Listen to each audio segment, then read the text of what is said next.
All right, we're less than a month away from the NFL draft, which means we're less than a month away from reacting to the Texans selection or whatever they decide to do at 25. Landry Locker, Cody Stoots with you. It is SNL. A lot of speculation about the pick. Kind of points in two directions: wide receiver, offensive line. Those are the two biggest needs.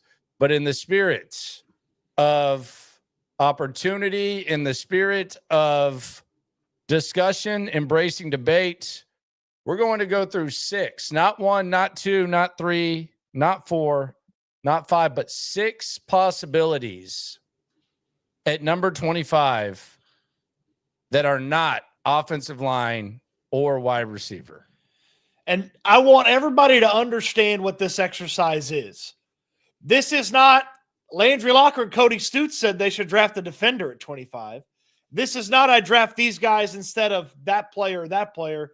It's, hey, guys you really like or guys the Texans really like are off the board, not available. This guy's here. Do you take him? Would you make that move? Would you do that? And I think it's a really fun exercise to really it's a peek inside of DeMeco Ryans' mind because he's the decider here. If he wanted a defender, they'd draft a defender. But Caserio having to build out this defense over the course of the next couple of years, or there's some offensive players we'll talk about too, just not at offensive line or wide receiver. All right, let's start it off. Give us option number 1. This one would be really hard, I feel like, for the Texans to pass up. And it's pretty unlikely that he's available, but if he is, they got to have a long 10-plus minute conversation about Georgia linebacker / defensive end Jalen Walker. This guy is a certified freak. Like, he can do it all. He could play a little linebacker. He could rush from the defensive end spot. He could rush from defensive end. You bump Will Anderson into defensive tackle to rush, really creating a nasty pass rush situation for opposing teams to deal with. A lot of NFL comps too. Nolan Smith from Georgia, who ended up being a big hero for the Eagles. Jalen Walker, man, they got to think about it if they're there at 25 and he's on the board. Now, there's a couple things here. First of all, I saw Zerline breaking him down today on NFL Network, and I heard him talking about what he brings and stuff. It does kind of feel like he can kind of feed a defensive coach's ego in that there's a lot there, but there's also a lot that hasn't been tapped yet. So if you are DeMeco Ryans and you feel like you can coach up defensive guys, he can do it. If you're DeMeco Ryans and you like as many guys that can make immediate impacts on your football team and by far the best side of the ball on your football team, he can do it. So I don't even think this one would be a possibility, but there is perhaps a possibility that teams look at him as kind of a man without a position as of right now and not a traditional linebacker and kind of an undersized edge guy. So guys like that can often fall. Now, there's also kind of a new age of the NFL where defensive coordinators kind of seem like they're a little bit more open-minded to playing to guys' skills and adjusting accordingly. And there's probably a lot of defensive coordinators that are and defensive-minded coaches that are intrigued by this. But if that's there, I mean, you got to at least think that this is someone that DeMeco Ryans would be very, very intrigued by. And I don't know how they use him, quite honestly, because they don't run a 3-4. And there's some that could think that he can be like an outside 3-4 linebacker. There's some that think he can be traditional. Bottom line is, though, like when it's third down, you're going to want this guy in some way, shape, or form rushing the quarterback. I know they say you can't have enough of those guys, but they do have Danielle Hunter and they do have Will Anderson and they do have a lot of defensive linemen. So as intriguing of a player as he is, as good as his skill set is, I do think there's a lot of pushback in this scheme and with this personnel to where you could maybe talk yourself out of this if the possibility presents itself. With all that said, I don't think the possibility will present itself. I think someone takes him before 25. I wouldn't be shocked if he ends up being a top 10 selection. But this is one of the guys that would create the most discussion if he's there at 25, even if some of the players that we feel like are perfect fits for the Texans are available. I'd play him as a linebacker on first down, and then I'd let him be an edge rusher on second and third down, and just hope that he pairs with Azeez Al-Shire and they just help stuff things up the middle when teams try to run on first down, and then just unleash hell with him on second and third down, because the Texans are a team that fits for him, even though they've got starters, because they use so many defensive ends. So they rotate guys. Like, there are times, go watch last year. There's third downs last year where Derek Barnett's on the field, Will Anderson's not on the field. There's times last year where, Dylan Horton's on the field, Danielle Hunter's not on the field on third down. Like, take one of those guys out, pop Jalen Walker in there. Come on, you're getting after quarterbacks. Yeah, because Will is just an elite run defender. Like, it's like he's as good as it gets when it comes to the run. There's going to be a large chunk of his highlights that are going to be against Texas and Kelvin Banks. When you really watch him, though, like, Quinn Ewers deserves as much credit, like, for a couple of these as anything. Like, there's one where he doesn't even like try to step into the pocket and he just touches his leg and he falls down. Then there's another one where he runs right into him. But the Walker thing is interesting. I like him as a player. I don't know how he fits into what they do, but I do think that D'Amico Ryans can make anything kind of fit. So Walker's an interesting one. Jacob Hyatt, swarming the soup. Shout out to our guy Jacob. You ain't never hate. Swarm. Can't believe Stoots wants to draft a DN. Stoots is the defensive guy now, and y'all can say that. I know Cody prefaced it with "Don't say that they said this."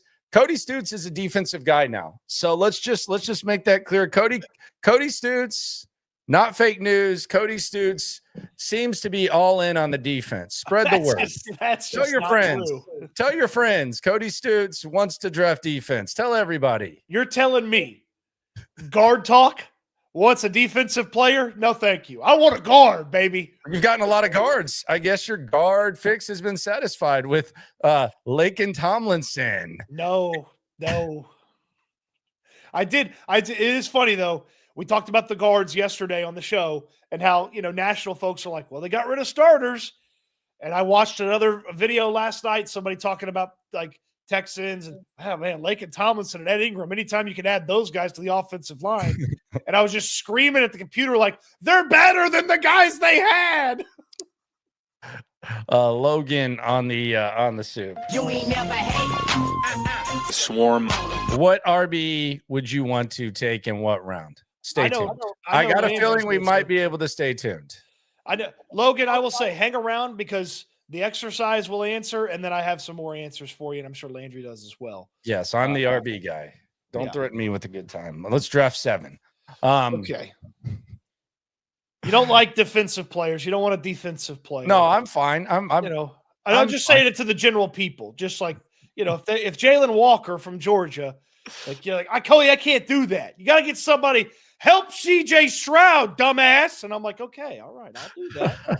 I'll help him. I'll help him with Michigan tight end Colston Loveland. And again, We're not drafting offensive linemen. We're not drafting wide receivers at 25. We're talking about players that don't play those positions. And Landry, you and I have been dialed in on the tight end situation basically from the end of the season. And then the two guys at the top of the tight end position, Tyler Warren from Penn State. Nobody believes he's going to be there. Colston Loveland from Michigan got a shot to be there for the Texans at 25. I tell you what, I'd love this pick. I wouldn't love it as much as some of the other selections they can make, but I would love Colston Loveland on the Houston Texans. Yeah, there can be a number of ways that you can look at this potential selection. Number one, we saw the impact that Brock Bowers had last year. And I'm not saying he's Brock Bowers, but he's pretty effing good. Now, they need more production receiving wise out of the tight end position. So they need that. The other thing that I think kind of opens the possibility of this is if you told me, okay, you can either have an awesome receiver or an awesome tight end, I would obviously take the awesome receiver. I just don't know if that's going to be a possibility just based on what we see right now and what we know. So the tight end seems like more of a possibility. And it also kind of feels like this can kind of make up for weakness at wide receiver if he is able to ball out. So I like Colson Loveland. There's a lot of talk about him and Harbaugh kind of linking up. I think with the Chargers, 21st, I think, is when they're picking. And the Colts need a tight end too. I think this is really going to be a situation where I don't know how bad the Colts want a tight end. Like, would they take Loveland if Warren isn't there? But I think that's really something to kind of keep an eye on. But I would not hate this. But I think there's multiple things. I know people will immediately say Nick Caley likes tight ends. Look, if Ayuk or Jefferson or Brian there, then I don't think that they would rather have Colson Loveland than those guys. Unfortunately, this isn't a draft where those types of guys are available in the 20s, at least not that I'm seeing. So I could see this as a possibility. I don't hate it. It doesn't excite me a ton, but hey. It doesn't excite you a ton, huh? It does. I think there would be a lot of questions that emerge from it too. Like, what is Dalton Schultz then? Like, what are you doing with Dalton Schultz in this situation? Like, if you have him and you have Stover and you have Jordan and you have Schultz, like, what is Dalton Schultz? Not that should change anything. It's okay. It would be fine. There's just a couple. There's so many things to love about Loveland, and I didn't do that on purpose. But he was Michigan's passing attack. Like when they put the ball in the air. When he went down, they had a problem. He accounted for nearly 40% of their passing attack. Like he's a monster, and I know there's some concern about he's only a receiving tight end. I don't care. He got bigger between 2023 and 2024, and then he hurt his shoulder, so they didn't use him to block. This is one of those draft fallacies we talk about all the time. Well, they didn't do that with this guy, so he can't do it. Like, no, they didn't use him to block because he had a hurt shoulder and they needed him in the receiving game. He's big enough and strong enough and mean enough to go in there and block. So this is not some one-trick pony who can only catch the football, a la Jimmy Graham from a few years ago, if you remember that name. I would take Jimmy Graham at 25. Sure. Yeah. Sure. But you don't need to block, my friend. I'm not telling you. I'm not sitting here telling you, oh, well, he's George Kittle. He can do it all. But he can block more than people are giving him credit for. I think that's my big thing about Colston Loveland. Yeah, look, you can figure it out. Stover's kind of a blocking guy, but yeah, Loveland, I think it's just as symbolic of the fact that there's not a lot of receivers. So maybe there's kind of like a little bit of a pivot. So I think in a past drafts in the skill position, I think it's a no-brainer that Loveland's there. And because of the skill guys in this one, specifically the pass catchers, there's possibility he's not even there. It would be cool. I did see you mentioned the Colts. I did see this stat floating around on social media. The Colts have not had a 500-yard receiver at tight end since Ebron. I think in 7 years. Ebron. That would probably be about right. When he had like 11 touchdowns or something like that. Yeah, that's how bad the Colts have been at tight end, which is to say putrid. Yeah. So the Colts haven't had a tight end reach 500 receiving yards in a season since 2018. Eric Ebron? From Field Yates. Got to be Eric Ebron, right? How many times do you can say Eric Ebron? When else did I get to say it? That's a great question. Kind of feel like I'm. Whatever happened to Eric Ebron? Just like at an antique shop, and I see some gack or something like that. 750 receiving yards from Eric Ebron. How many touchdowns? 11? 13. Yeah, 13. Yeah. He made the Pro Bowl. He promptly scored 9 touchdowns the rest of his NFL career. Yeah, he fell off. Actually, he went back to what he actually was before he went to Indianapolis and had that random ass success. That's why I like saying Ebron, because it's weird. Trill Kicks on the soup. What's one thing you'd like to see CJ get better? Like that he can control, like not his surroundings. I would like to see him. I would like to see the consistency using the legs. Like he's not Lamar Jackson. Like he's not even Deshaun Watson, but like the willingness to just take 4 or 5 yards and go out of bounds or take 3 yards or whatever. I would like to see that consistently. And that was one of the knocks at Ohio State. Like, you saw it against Georgia, but leading up to that, that was one of the big criticisms was he didn't do it consistently. And I think if CJ Stroud can get to where a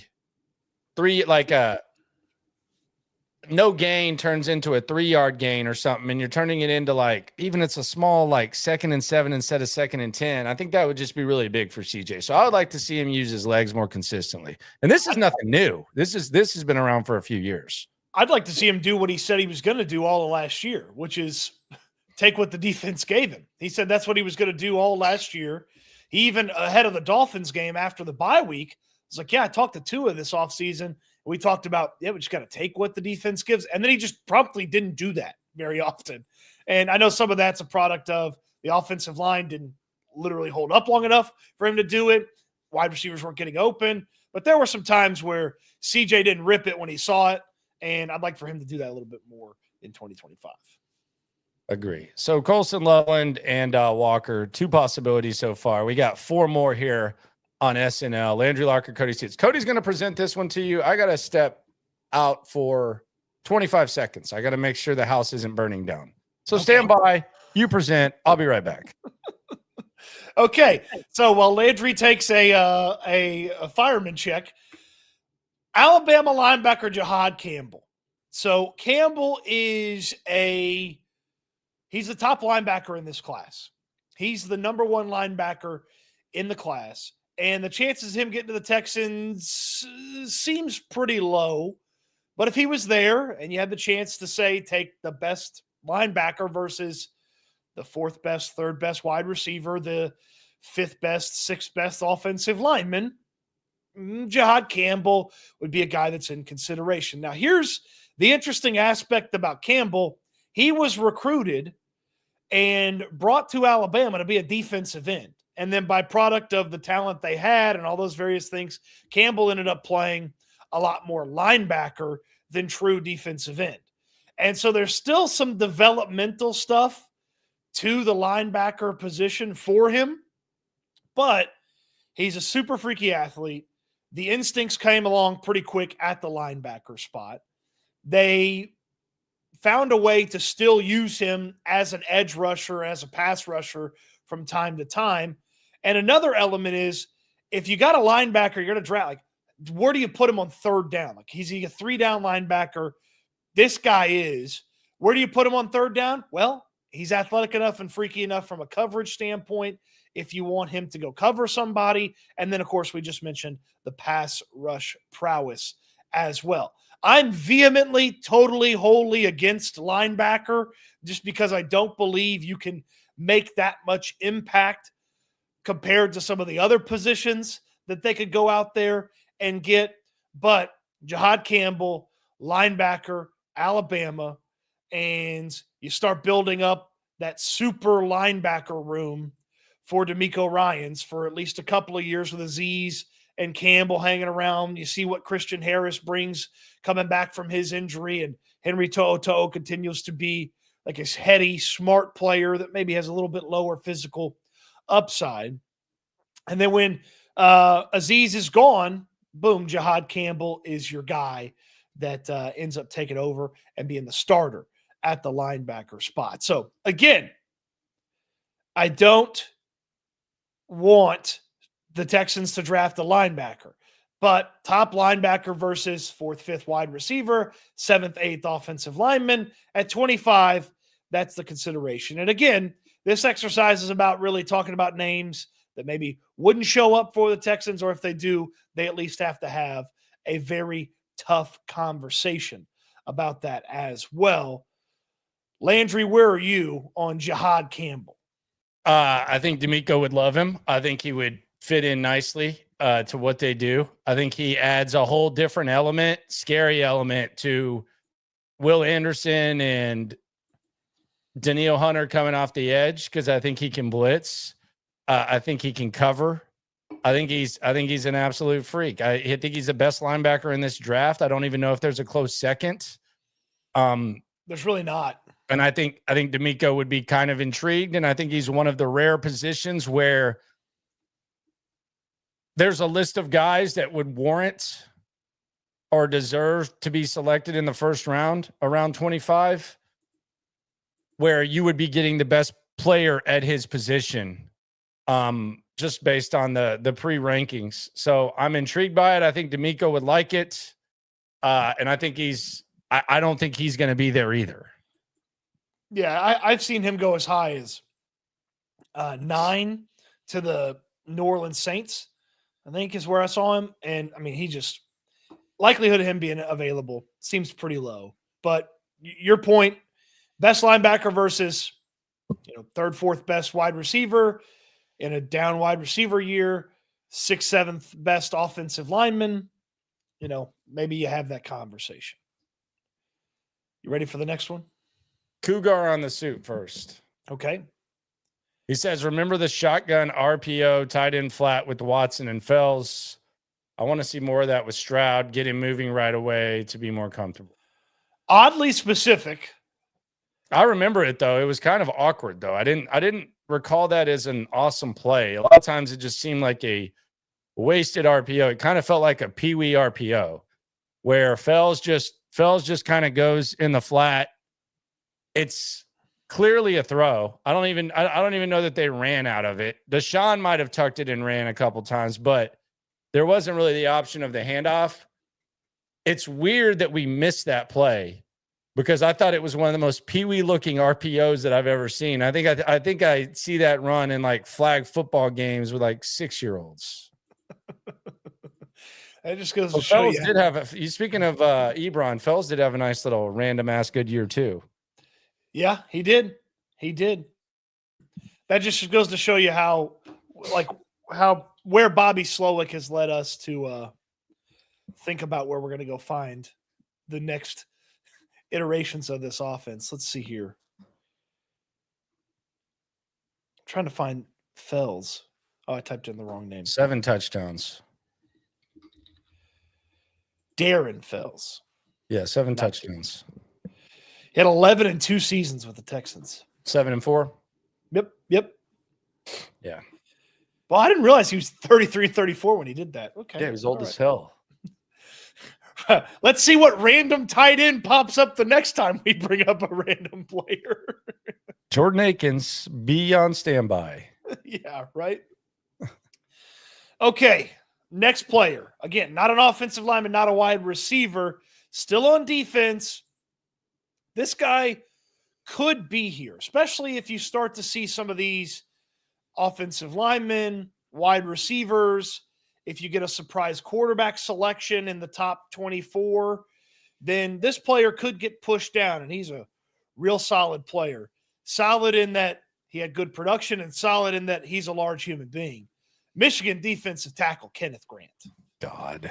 Landry's disgust is immediate. Please tell me why you're disgusted by this. I just, with how good you are on the edge, I just feel like they improved the D lineman so much more. Like, I think a lot, like when we're talking about a linebacker or we're talking about Walker, like I feel like they add a different element, specifically like against the pass and maybe on pass rush. But I just feel like the way that they shuffle in D linemen, the way they coach them up, the investment they have on the edge, like it just kind of feels like we don't need a DT this early. Although it's a really, really good player. It's a battle-tested player. They like that. He comes from a good program. Think he was a captain, and he won a championship. So I could see them wanting to do this. I'm strongly against it. I'm strongly against the DL. They have options at defensive tackle. It's one of the deepest defensive tackle drafts in recent memory. We've talked about the Daniel Jeremiah comment. Last year, he felt like there were 12 starters at defensive tackle, from the word go. This year, the number's closer to 20. And it's just a deeper class. The position would keep you from doing this. You'd want to go do something else, I would say. Not so much the player. Grant's a very solid player, good run stopper. There's a little bit of pass rush element that maybe you could see or hope for in development. It hadn't quite been ever present in his Michigan tape, but yeah, it's a guy that the position, the depth at the position, what you currently have, how you've been able to sort of, makeshift the defensive tackle spot for a couple of seasons. I'm not a huge fan of this, but he's a guy that could be there. Yeah. Well, you don't like defensive linemen, but let me sell you on having a Will Anderson to replace Danielle Hunter. Okay, now that's lofty, isn't it? That's a lot. I feel like I'm trying to sell you a used car here. It's a pre-owned vehicle. Georgia defensive end Mykel Williams. So here's the thing about Mykel Williams. You probably haven't heard this name a bunch because he is very much a pure defensive end, 4-3 defensive end. Stick him out there, let him go rush from the end spot. And he's a really good run stopper as well. And you probably haven't heard a lot about him because the Texans really don't need a 4-3 defensive end. Like they've got Danielle Hunter, extended him. Will Anderson's not going anywhere, but they love to rotate guys. And Williams is the type of guy that when you turn on 2025 or 2024, you don't see the full picture, and there's a lot of projection to it. He got hurt early, had to play through it the whole year, but was still really good. 2 years ago, or 3 years ago, as a freshman, he led Georgia with 4.5 sacks. He is a nasty run stuffer, and he would be ascending into his peak potential right as Danielle Hunter shown the door and would be a big-time edge rusher to pair with what you assume is an already paid Will Anderson right away. Again, just coming up with names that they'd be intrigued by. When you do the projection of Mykel Williams, the projection's really nice. It just, man, how many defensive linemen do they need?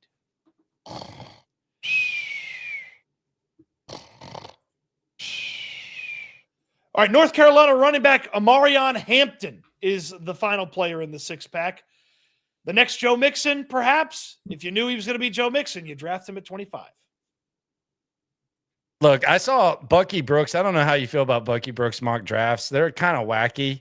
Yeah, thumbs down.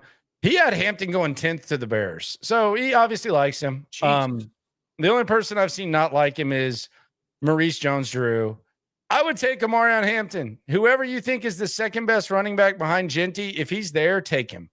Let's take him. Let's run the ball. Because the other thing is, if you're going to have this awesome defense, if you want to lean on the defense, if you want to run the ball, let's run the ball. Some would say draft an offensive lineman. That doesn't guarantee that you're going to be able to run the ball. Joe Mixon made last year's offensive line look serviceable at times. He made them look better. Contrary to popular belief, a running back can make an offensive line look better. I'm down with the Amarion Hampton pick. I'm very down with the Amarion Hampton pick. He's too much like Mixon. I'll take 2 Joe Mixons. If you can tell me a wide receiver that's exactly like Nico Collins, I'll take 2 Nico Collins. We'll figure it out. We'll see what happens. This is not a team that needs to be worrying about how this guy complements that guy and that guy complements this guy when it comes to skill position guys. They need as many good guys as possible. They need guys that can play. Not just for this year, but for the year after this year when it's probably even more of a dire need. So I'm on board. I'm on board with Amarion Hampton. 100% on board with Amarion Hampton. Give me 2 Mixons. Figure out what you want to do. Maybe this means that maybe we can finally get a situation where we get a fresh Joe Mixon. Hey, maybe that guy that we saw at training camp that was catching all those passes, including wheel routes, dump offs, slants, all that type of stuff. Maybe we get to see that guy a little bit. And Amarion Hampton, because the excuse was, and I know this wasn't an excuse from Nick Caley, but it was an excuse from you-know-who. Damn it, Bobby. Was we got to keep him fresh, so we couldn't get him involved in the pass game, which is garbage. But maximize Mixon's skills, minimize Mixon's wear and tear. Give me Amarion. I'm good with it. I would wonder if Amarion Hampton is as good as we believe he is. And I do believe he's very good. How many running back duos would be better than Joe Mixon and Amarion Hampton? I obviously know there are some, Detroit's the first one that comes to mind. Gibbs and Montgomery, very, very good. That's better than Joe Mixon and Amarion Hampton. But I got to thinking about it, and I'm looking around the league, and I'm like, there's not a lot of like, yep, that 1-2 is definitely better than what Joe Mixon and Amarion Hampton would be. Like, I mean, you could just say Saquon's just so awesome, it doesn't matter who the backup is. Fine, I'll listen to that. But start showing some gratitude towards the running back position. Yeah. Like, remember where you came from. Nick Caserio, when y'all drafted Sony Michel in the first round, when you already had a bunch of running backs. When y'all had James White, Rex Burkhead, and Sony Michel making plays in big games. The Rams, didn't matter who the running back was going to be. They were going to get the job done. They did a good job with Williams. And I don't care that Williams was a little bit later in the draft or whatever. Just get good-ass running backs. And remember where you came from, D'Amico. When y'all had a good run game, but y'all still traded for Christian McCaffrey. And it propelled you to damn near winning your first Super Bowl. So I think these guys have forgotten where they came from, and they don't value the running back position for whatever reason. Just start valuing it. They're like, it's no problem. You can make it work. It'll help your defense. It'll help your defense too. And then you can figure out what you want to figure out on the offensive line. But if you get the second best back, if your biggest pushback, and I feel like I'm in La La Land. We're going to talk to John Harris. John Harris said this to me, and I was like, okay, that's good. If your biggest pushback for me for not drafting Amarion Hampton is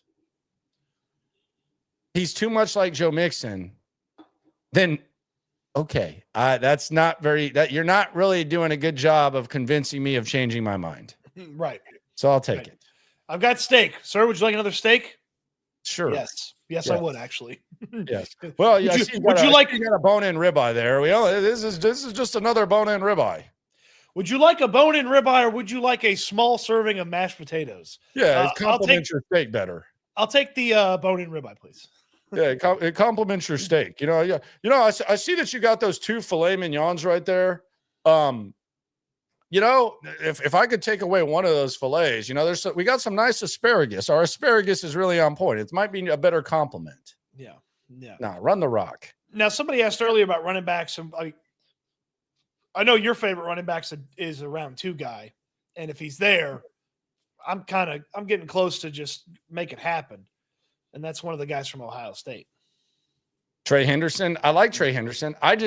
My question was yesterday, and it was perhaps a little bit of my own medicine that I give you.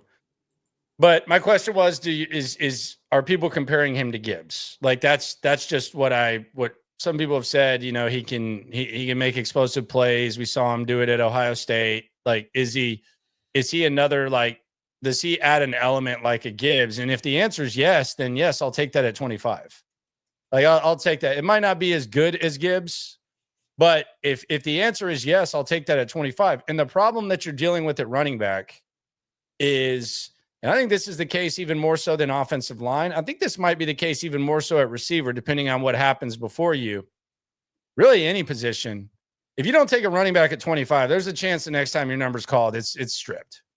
Like it's basically like being 10th in line at a buffet behind 9 fat asses. Like that's basically what I think it is with the running back. So I think that you're kind of in a weird spot where if you do think it's a need, I'm not going to say you're going to go like extreme Jawar Jordan like you did last year where you're just kind of like kicking the tires, but that run is probably going to happen in the second round. It is. And I do like that. If you want to call Hampton, if you want to call Genty tier 1 and Hampton all by himself there in tier 2, that tier 3 that is Cam Scatabo from Arizona State, Quinshon Judkins, Dylan Sampson from Tennessee, Caleb Johnson from Iowa, and Trey Henderson from Ohio State. Could all those guys be gone by the time you're picking in the second round? Yeah, they absolutely could. They absolutely could. That run when it gets started, and then you're picking specialty guys. Somebody asked about RJ Harvey from UCF. RJ Harvey's got a role for you, but he's not going to be a guy that you're just like, okay, Joe's hurt today. Let's give RJ Harvey the ball 25 times. That's not happening. RJ Harvey's going to catch the ball out of the backfield. He's going to help you out a little bit with some special team stuff. He's going to come in on some passing downs, but you can't hand him the ball, 20, 25 times. A lot of those guys I mentioned, the Ohio State kids, the kid from Iowa, the kid from Tennessee, even Scatterbo, you can hand him the ball 20, 25 times. Like Hampton, that'd be the thing. Like, you don't have Joe Mixon that day? Actually, you do have Joe Mixon. He just came from North Carolina instead of Oklahoma. So I want to figure this out because Maurice Jones-Drew's rankings, and look, I like his analysis. I don't hate it at all, but this is the only like criticism I've kind of seen of Hampton. But he has Genty as 1, then he has Henderson as 2, and these are day 1 starters. Scatterbo is 3, and Judkins. So he has all those guys as day 1 starters. He has Judkins, so he has the 2 Ohio State guys, and then he has Scatterbo, and he has Henderson. And then you go down, he has DJ Giddens at 5 as a system back, and he has Harvey, who's pretty nice. Harvey's, he's Harvey's nice, really good, but he took advantage of just being faster than everybody. Like, I think there's still some like running back. There's still like some running back coaching that needs to happen with him. Well, being faster than everybody is not anything I would apologize for. But here's what he says about Hampton. He says Hampton has the potential to be a bell cow at the next level thanks to his patience to the hole and burst through it. The UNC product through contact, runs through contact, and has an uncanny ability to get skinny through the holes despite a big frame. He has long speed, but I like to see him improve his quickness. So he has Hampton at 7. He's way. It feels like he's way too low on him. Yeah, that seems like a weird. The thing about the running back position in this draft, the way it feels like, is if you're not getting like a do-it-all guy, like a Hampton or one of the Ohio State guys, or the kid from Iowa, or a guy that you really want to, plop right there at running back 2, then you're drafting a specialized guy like, yep, this guy's here to catch the ball, or this guy's here to be a power complement, or you're drafting just a less talented do-it-all type guy. Like a guy that's like, yeah, he did it all, but he just has like a lot less talent than some of the other guys, or a lot less athleticism than some of the other guys. Let's see, someone in the chat is asking about Dameon Pierce. Are you done with him? Yeah, I am. Like, as far as being like a significant impact RB2, I'm done with him. Yeah. I like him, but yeah, I am. I'm ready to get some fresh blood in that room. Yeah, I'm good. Yeah. He's good. He's a good janitor. Like the mop up duty, like long runs, he's a king of that. But no, I'm not. Yeah, I've moved on from that. Yeah. Enrique Luna on the soup says, for both a player drafted by the Texans who made you shake your head but turn out to prove you wrong, and what about Kyle Williams from Washington State? Why didn't Aaron bring up Kyle Williams or something like that the other day? He visited, right? Correct. Kyle Williams visited. What round is that? Day 3? So Kyle Williams he's like everybody's favorite sleeper pick. Okay. And so how long are we sleeping? Well, some people believe he's a day 3 guy, and then some people believe he could sneak into the second round. And then Chris Sims today released his wide receiver rankings. What do you have him at 4? 2. He had him as the best guy behind Travis Hunter. Wow. Okay. Well, and Chris Sims was the guy banging the table last year that Brian Thomas Jr. was going to be better than Marvin Harrison Jr.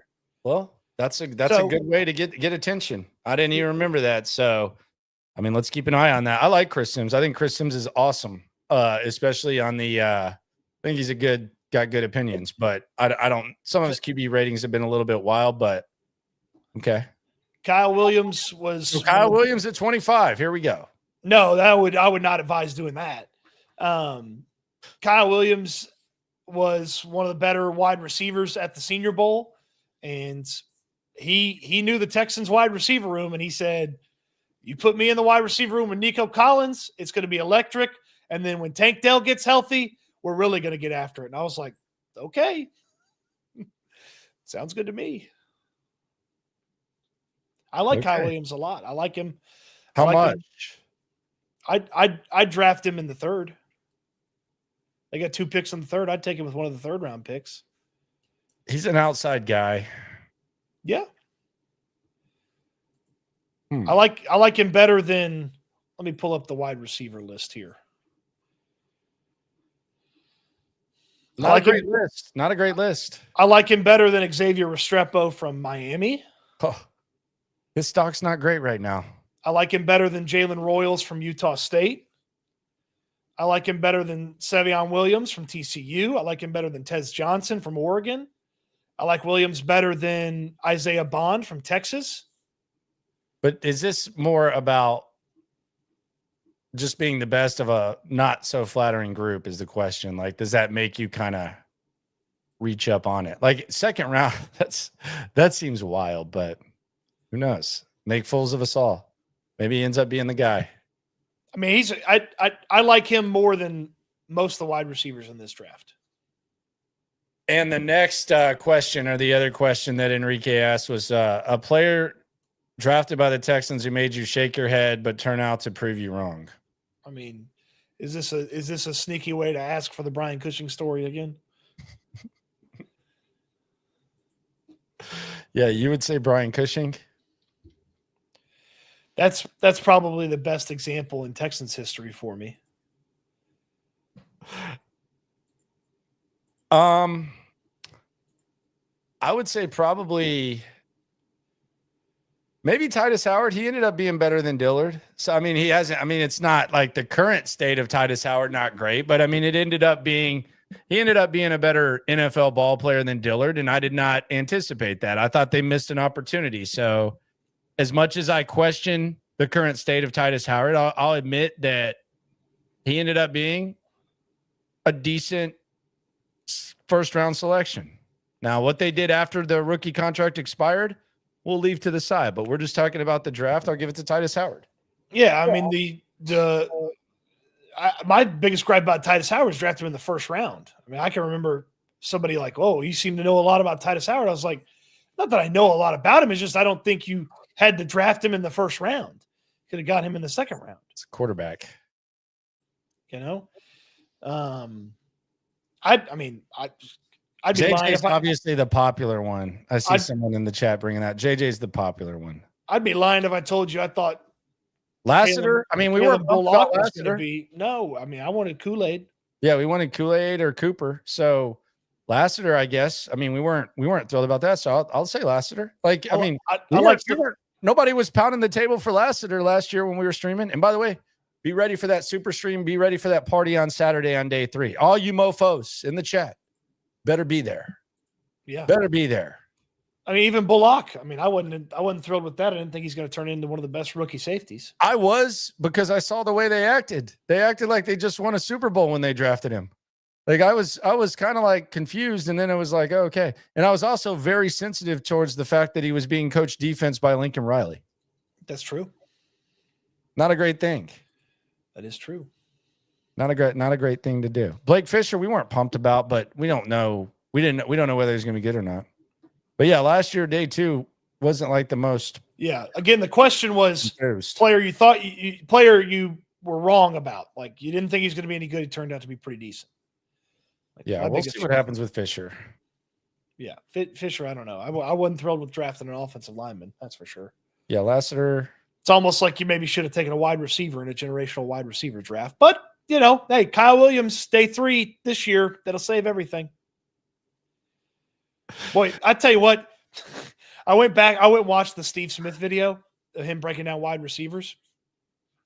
And he's so entertaining when he breaks the mofos down, though. Sometimes he's mean when he doesn't anticipate being he didn't intend to be mean. But that's him. That's him. He got Jack Besh's name wrong.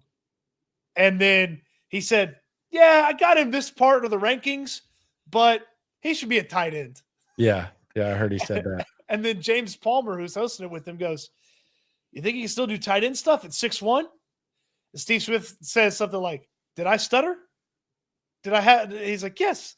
He's not a wide receiver. I was like, oh, geez. Okay. Yeah, the best love's interesting. I feel like some people just got lost in the sauce at the Senior Bowl. I've seen him like on top 5 lists. I'm like, yikes, this is a bad receiver group. Oh no.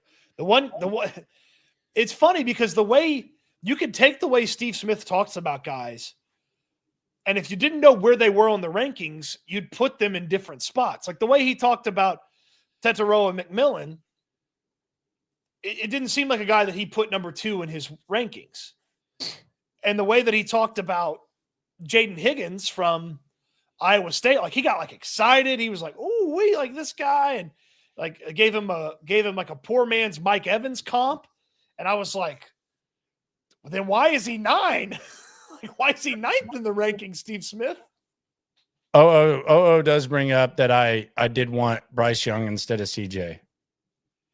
Okay. I don't know. Like the CJ go to Carolina and have good success. Like did Bryce played pretty good on the back end. They got draft picks. I think they did well, but yeah, I was a Bryce or bust guy. There's no doubt, but I'm not consuming the crow as much as I did this time last year. That's for sure.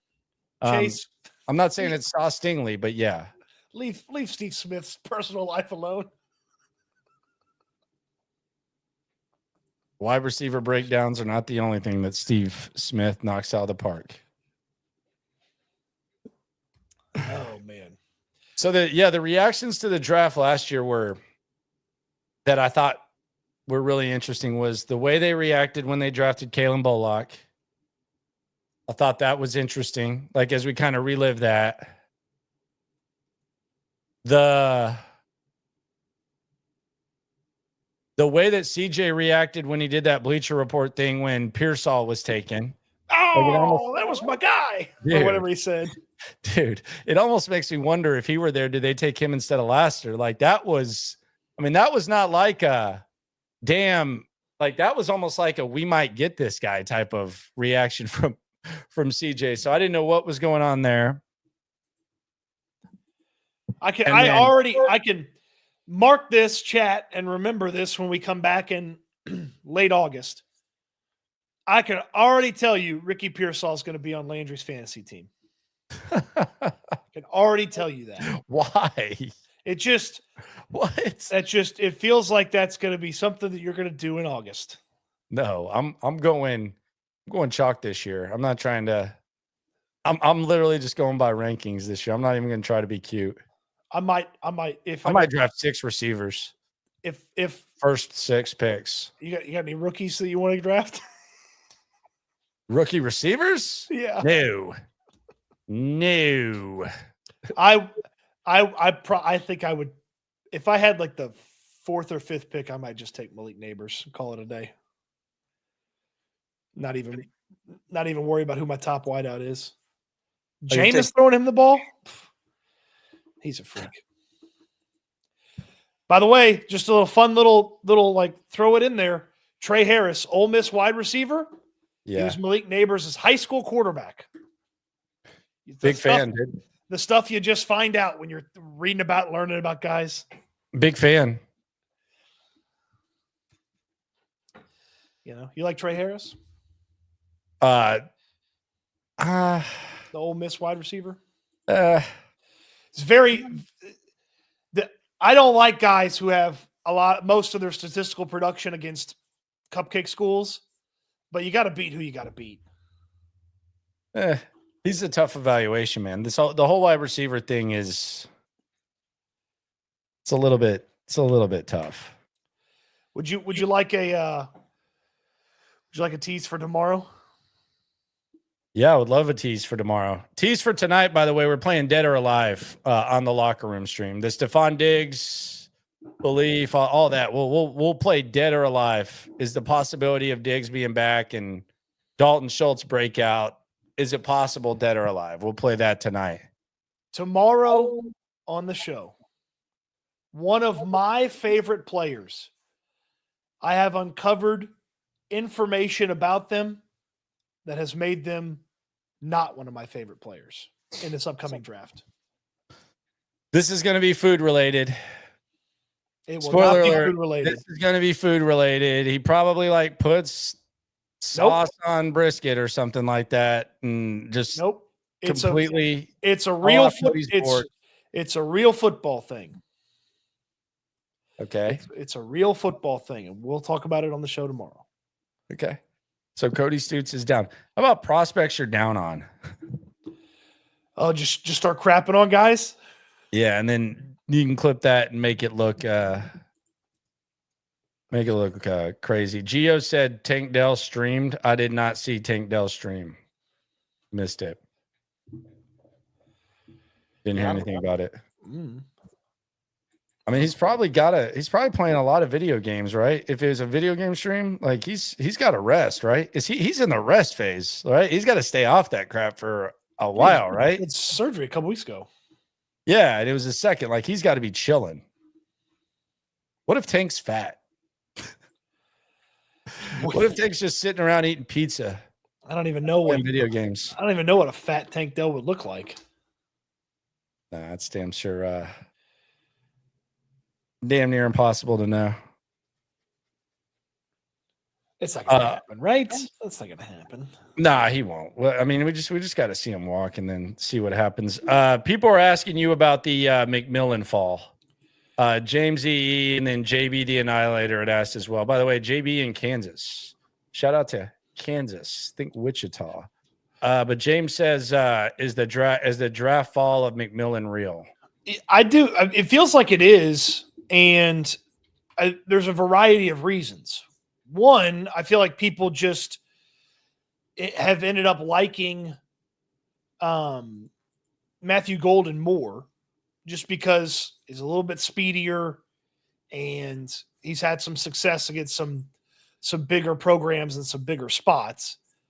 But I also feel like there's just some other players that, depending on where they go, they start to push McMillan down the board a lot more. So, like, okay, we know some of these big names at the top, but if you snuck in a couple of extra defensive linemen, well, all of a sudden McMillan starts to fall. 2 tight ends. Okay, well, that's another spot. Jahad Campbell goes. Well, there's a linebacker. Well, that pushes him down again. So it feels very real. And is that a no-brainer for you if the opportunity presents itself? No, I don't think it's a no-brainer. So McMillan's there. It's not a no-brainer for you as much as you love him. That's crazy. I don't get you sometimes. You're hard to follow, brother. Well, I know there's different areas, but you'd love this guy. And if he falls to 25, well, it's not a no-brainer for you. Can you put some context clues together? What do you mean? Can you put some context? There's a player that I loved that I don't love anymore. And then you ask me that question. Can you put some context clues together for tomorrow? You just blew it. I'm just trying to figure this out with McMillan. We got to figure this out. You don't even have to teach. Why does Cody Stoots hate the best wide receiver in the draft? I don't know. The best wide receiver in the draft. Sounding a lot like it. 25, McMillan, no go. I guess you'll find out tomorrow. He does have the qualities of a bust wide receiver, though.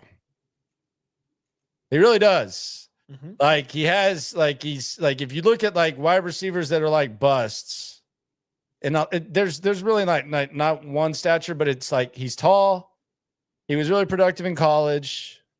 His 40 time wasn't that great.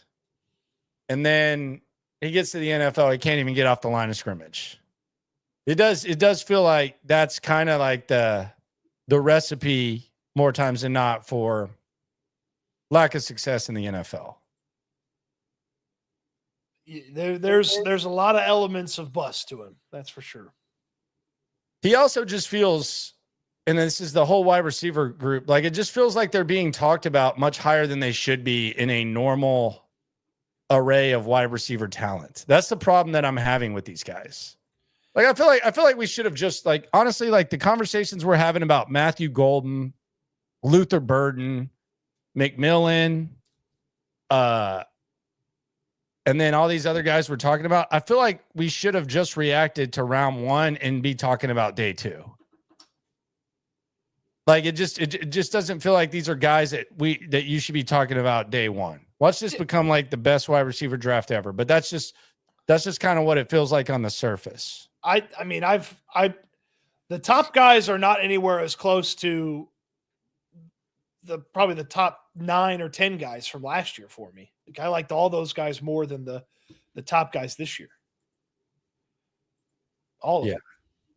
Yeah. I mean, obviously, like Marvin Harrison, Malik Neighbors, that one's easy. But, I liked Xavier Worthy more than these guys. I liked Keon Coleman more than these guys. I liked Ladd McConkey more than these guys. He's tall. He's slow. People are questioning the production. We weren't really talking about him. Now all of a sudden he's there. Who knows? The wide receiver positions, there's so many variables. Like who's throwing you the ball? What's the system? What were they letting you do? What were they not letting you do? What are you capable of doing?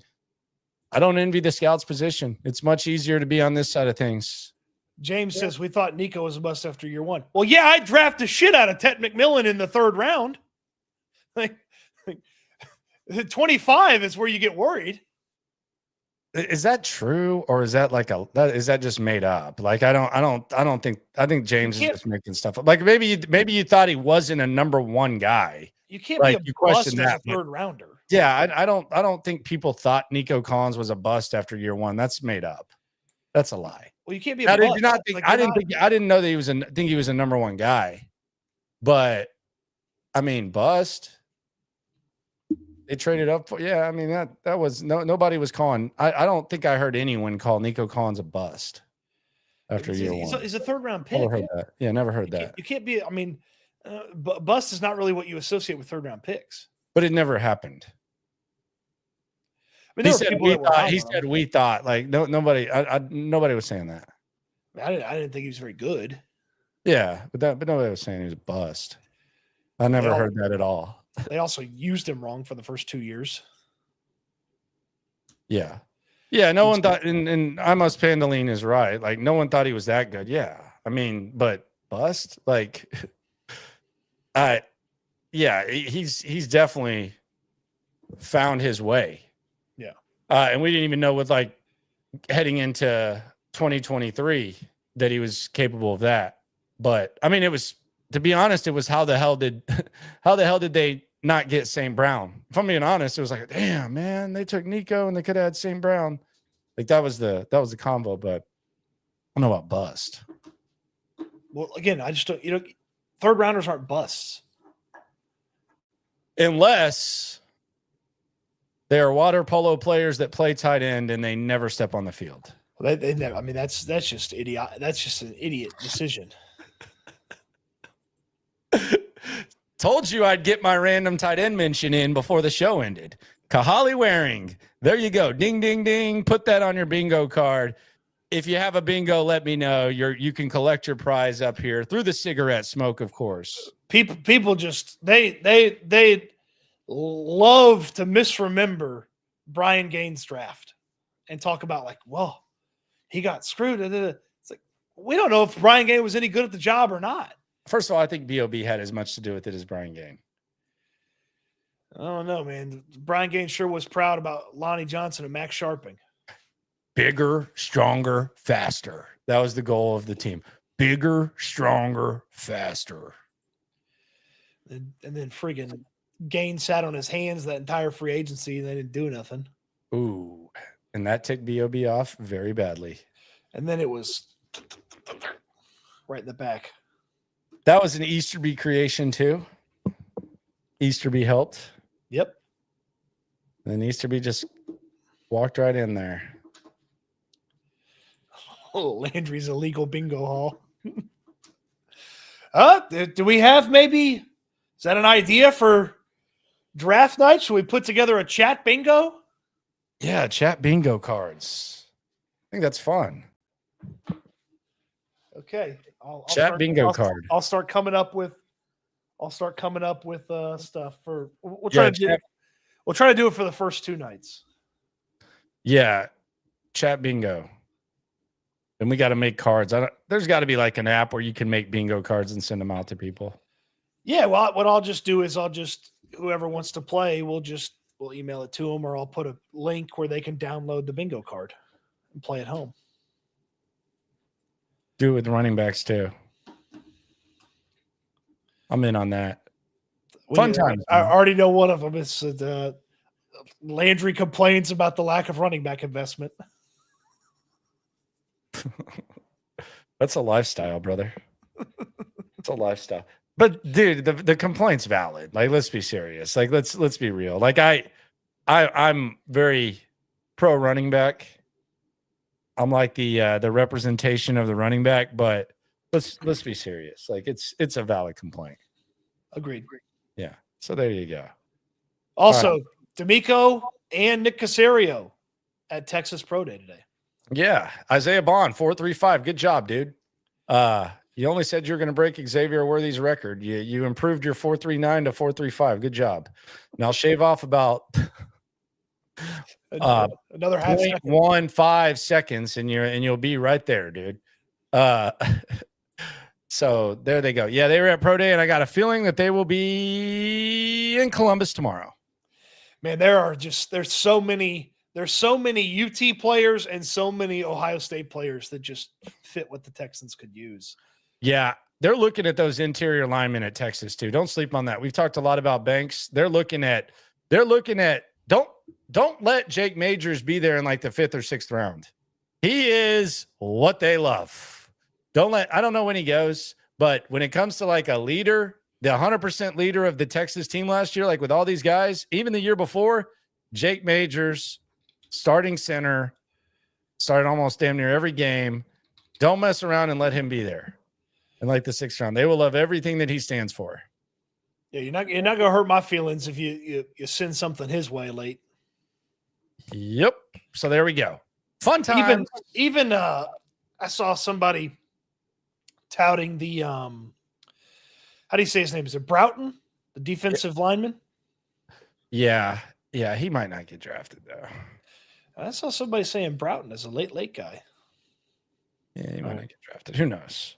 All right, you seem to be down on him, so no, he's fine. I mean, I just don't know that he gets drafted. But those interior guys, I guess Gunnar Helm, did he work out, or is his ankle still messed up? I think he's in crutches. I don't think he wants to run the 40. Because did he fire his agent yet? Because his agent letting him work out with that bum ankle was a no. He hurt it on the takeoff.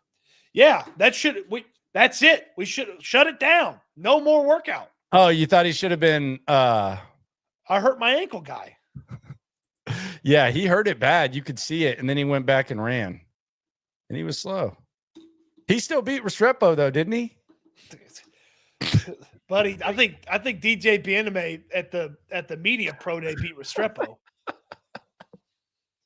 I think Jonathan Alexander beat him. No, he didn't. He didn't. What does B Spin keep talking about? Can you show Cody the Pro Football Network? Remember 7-round normal speed. Usually it's. Oh, he likes the Pro Football Network mock draft, which was actually really cool. Cool trades. Okay. Pro Football Network mock draft simulator. We did it yesterday. I traded back too far, and then I just said F it. I traded back to 49, and then it was like, this draft ain't even fun. But I did get a second next year, so we had 3 seconds, and we had some more picks. But trading back to 49, not fun.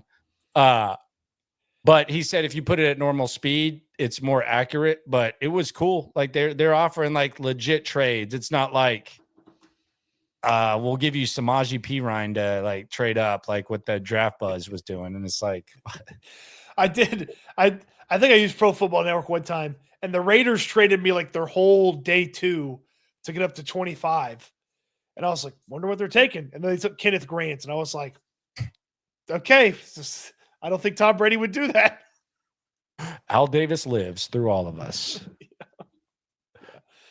Okay, so draft night bingo cards. Got to start working on those. Yeah, we got you. And don't clear your calendars. We'll figure out the party location the Saturday of the draft. Live stream Thursday, Friday. I'm laying this out sooner rather than later, even though we're about a month away from the draft. It's going to be fun. But a month from today, we'll be in full reaction mode to round 1, and we'll be 1 hour away from anticipating round 2. So life comes at you fast. Subscribe, like, ride along. Always remember, whether it's going fast, whether it's going slow, when it comes to this Texan stuff, we're all in it together. Eat good, sleep good, be good. We'll talk Texans again soon. Thanks for watching, everybody.